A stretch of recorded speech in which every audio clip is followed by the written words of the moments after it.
Thank you, Nuno, for the amazing introduction. I'm very honored to be here, and I'm also very glad to be here. So my talk today is going to be about Kaizen, but specifically, how do we use Kaizen in business? So what's our agenda for today? Well, first I'll start with a foreword that I always do that really inspired this talk, followed by a discussion of what is Kaizen, and then why use Kaizen? What are the benefits? And then additionally, most of my talk today is going to be about the various tools and techniques that we can use today, starting today. After this talk, you will be able to use some of these tools in your business. And then at the end, for people who are interested, there's an appendix of various books that you can check out. And then after that, of course, we'll have a few minutes for any questions you might have. So with that being said, I'd like to share this foreword that really means a lot to me. And this is by Deng Xiaoping, who said several decades ago, when China was still developing, or as they were starting to develop, the basic point is we must acknowledge that we are backward, that many of our ways of doing things are inappropriate, and that we need to change. This was really powerful for me because it's difficult to take an honest look at yourself or your business, or your country for that matter, and admit that things need to change. Change is difficult for many people. It's scary, but we must change, right? In a world that's changing so quickly, especially over the last few years, we've got to be ready to change and to improve. And that's why this statement was really inspirational for me. So moving on to today's topic, Kaizen. What is Kaizen? Well, it's a Japanese word for improvement or change for better. And of course, it's synonymous with continuous improvement. Those of you who have heard of Kaizen probably know it as continuous improvement, which means our way of life, including our work life, our social life even, and our home life should be constantly improved.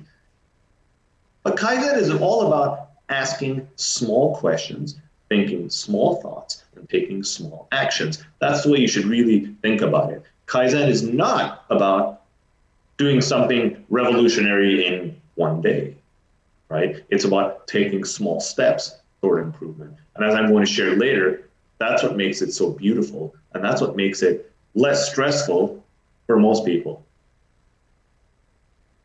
And Kaizen is about focusing on the process, not the person. This is really important. This is really important because especially when things are not going well in your business, there's a real tendency to maybe focus on the people or the person and why things might not be going well. But Kaizen doesn't really focus on the person. It focuses on the process. It focuses on fixing the process in order to improve results. And of course, more importantly, Kaizen focuses on adding value. Well, what is value?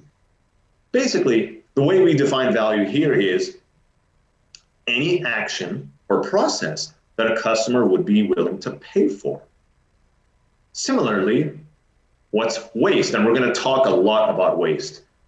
Basically, waste is defined here as a process that adds no value.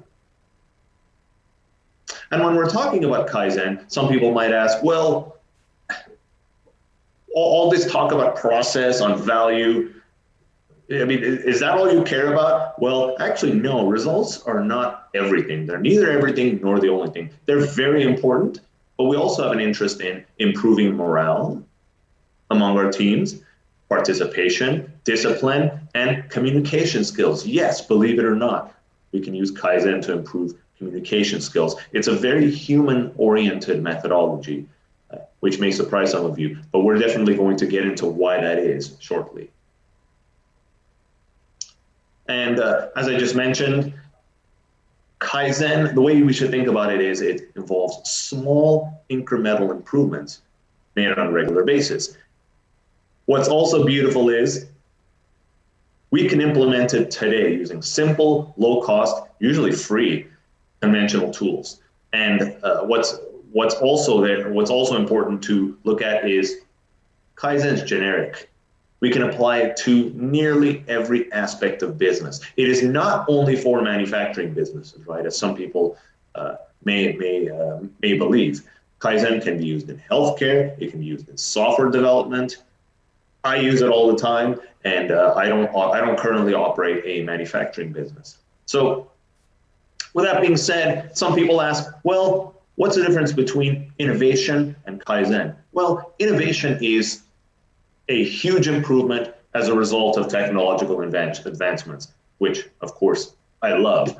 But what you need is a huge commitment, huge expense often, and huge efforts. And if you're a small business, right, or if you're solo, if you're a sole practitioner, you might not necessarily have access to all of that, right? All of the funding, the huge team, right? So in this scenario, you can use Kaizen. It's a process-oriented way of thinking, helps you develop strategies that ensure this continuous improvement, right? It's people-oriented because it's directed at people's efforts while not focusing on the person. It's kind of maybe a difficult distinction for some people to grasp in the beginning, but we focus on the process in order to improve performance and thereby create this virtuous circle where people's morale and actually people's abilities will improve, right? But going back to Kaizen and innovation, they're not mutually exclusive, right? They're not mutually exclusive. We can use those together. We'll talk about that in one of the next slides, but we need to understand how to leverage both in order to improve business outcomes. So that was a lot about what Kaizen is, but why do it? Why do it at all, right? One of the most important reasons is we can use Kaizen to cut costs. And in this day and age where some businesses are operating with more constraints, right, whether it's financial or not, cutting costs is really important. Also very important, we use Kaizen to improve processes, right? And again, whether you're a manufacturing business, whether you're in healthcare, whether you're in software, it's really important. And of course, increasing efficiency, right? When you improve the processes, you generally increase efficiency. Very important too, as every business is interested in, increasing profits. And then the next one may not be so readily obvious, but we did discuss it a few moments ago, improving morale. It's really very important. And one of the things that I find that falls by the wayside in many businesses, they focus on the bottom line, which is great, it's beautiful. But let's also focus on improving the team morale, team spirit, right? And finally, we talked about value a few moments ago, increasing value to the customer. A product or service that has no value won't stay in the market for very long. So these are all huge benefits. And now we're going to discuss some tools that will allow you to start experiencing these benefits. So the very first tool that I always like to talk about when I discuss Kaizen is 5S. You'll notice each S is related to each one of these items. So 5S is a very simple tool set you can leverage today to improve organization in your business or even your home. So the first S starts with sort. Well, what does that mean? Sorting workplace items, throwing out what's not needed, right? Take an inventory, to walk through your house, walk through your business, sort the items, throw out what's not needed. Then we set in order. What does that mean? That means the items we have currently, we set them, we arrange them in order. So once we've thrown out things we don't need and arranged the things we do need, we shine, which is keeping the workplace clean and free of clutter, right? After you've done all of that, probably have a nice and clean workplace. What have we got to do next? Very, very important. we've got to standardize. What does that mean? Well, we use things such as checklists, standards, or work instructions to keep the work area clean. But more importantly, supposing you get a new employee or a new person who joins, if we've standardized everything, it'll be much easier for that new person to come in, plug in, and be able to perform. And finally, the most important and most difficult one is sustain. What does that mean? Well, it's great that we've set the workplace in order, we've cleaned it up, we've standardized now with instructions, checklists, all that's great. What we've got to do now is sustain these efforts, right? Sustain these results. It's not good enough to do a cleanup once and then later revert back into chaos, right? So we've got to sustain the previous accomplishments, performing these actions consistently and repeatedly. And again, this is the heart of Kaizen, doing small things every day continuously, right? So 5S it's really, it just seems so obvious, right? But it's really important to do. And again, I often use this. It's a very first tool to start off our journey in Kaizen. Another tool, you may have definitely heard of this one. It's called Kanban. What's Kanban? Well, it's the primary tool of a pull system versus a push system. In essence, supplies and parts are pulled when needed, right? Kanban is a tool that enabled Toyota to implement its just-in-time manufacturing methodology. Kanban helps us reduce inventory, improve productivity, decrease costs, and more importantly, have a predictable flow of materials and information, right? Just a real-life example of a Kanban board, and mind you, this is very, very simple. And a Kanban board you have in real life is likely to have more columns than this. But essentially, you've got a column on the left-hand side for tasks to do, and then there's tasks in progress. And then you might have another column, something like pending customer, right? There's some action required from the customer, or pending vendor. You might have a vendor that's doing some work for you, right? And then perhaps some other columns. You can imagine it like this. We start from the left side, right? And we're just basically moving down. Now, we might skip a column or two, right, as needed, but in the end, that you'll want to get that task to the done column, right? And it's really a great feeling when you've got a bunch of tasks and you work on one or two at a time and you get it to a done state. So again, Kanban is so simple, yet so powerful. You can do this for free. This doesn't cost any money. Well, it might cost some money to get some Post-it notes, some sticky notes, and a whiteboard. You don't even need a whiteboard. You could do it on your wall, right, in your office. So again, Kanban is so powerful, yet so simple. I've used Kanban in a variety of industries. It's not just about manufacturing. You can use Kanban. Kanban's used often in software development now. So again, Kanban is one of my favorite tools, and I use it every day. I use it at home and I use it at work.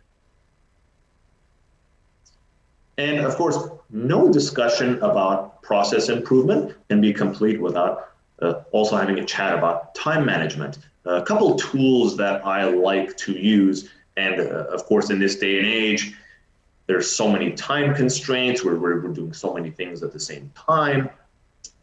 These tools can be really, really helpful. One of them is time boxing. What does that mean? Well, we allocate a fixed period of time in order to get tasks done. For instance, saying, I'll give myself 2 hours to finish this task.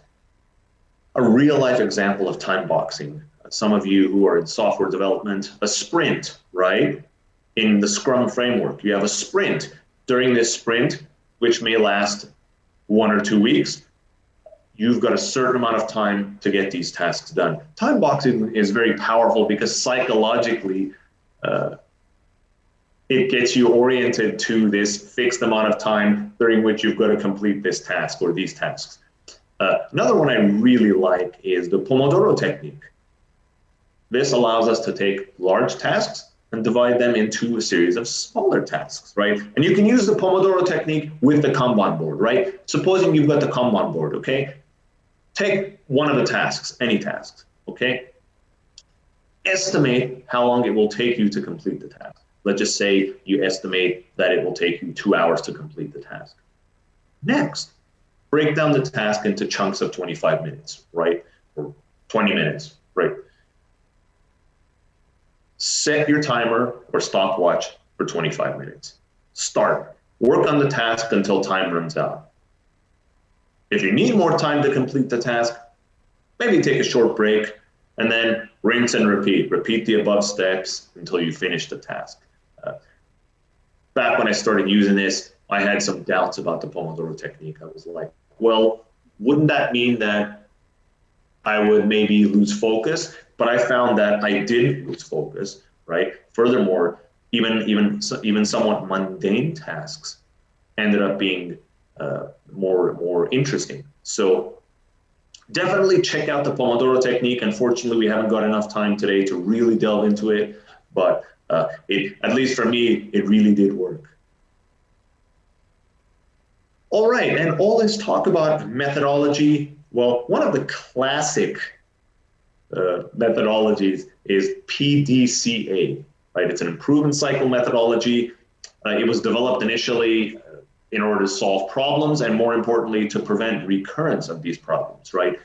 So what does PDCA stand for? Well, P starts for plan. We define what the problem is, and we work with the team or ourselves, if we're by ourselves, and come up with possible solutions and possible root causes. Once we have that, we do, which is implement a solution. After we implement the solution, we check, we evaluate the results. Were they successful? Was the solution successful? Finally, we act. We go back to the plan stage if the results were not what we were looking for, or if the problem wasn't solved, or if the problem was solved, we standardize a solution, right? We talked about standardize back when we were talking about 5S, right? So the way to think about PDCA, it's a circle. It's a circle, right? You're going around. We start a plan, then do, then check, then act, right? And it's, again, this is really simple, but it's really, really powerful. And again, this is free. This tool is absolutely, most of these tools are absolutely free. And if you would like, you can read more about PDCA. Unfortunately, we haven't got enough time today to really delve into it, but I really love this one as well. All right, and next, I promised you we would talk about waste, and we shall. Muda, the Japanese word for waste. In every business, in every organization, there's a lot of waste, and Kaizen focuses on eliminating waste so that we can increase value. One of the biggest forms of waste is overproduction. What does that mean? Well, here's an example. Making more items than needed. I'm sure a lot of you have seen this. Another type of waste, which is maybe not as obvious, is excess motion. A real life example, searching for items in your shop or in your company, right? Unnecessarily, because things were not set in order by using 5S. You see how all these tools are related? And then one of the biggest kinds of waste ever, waiting.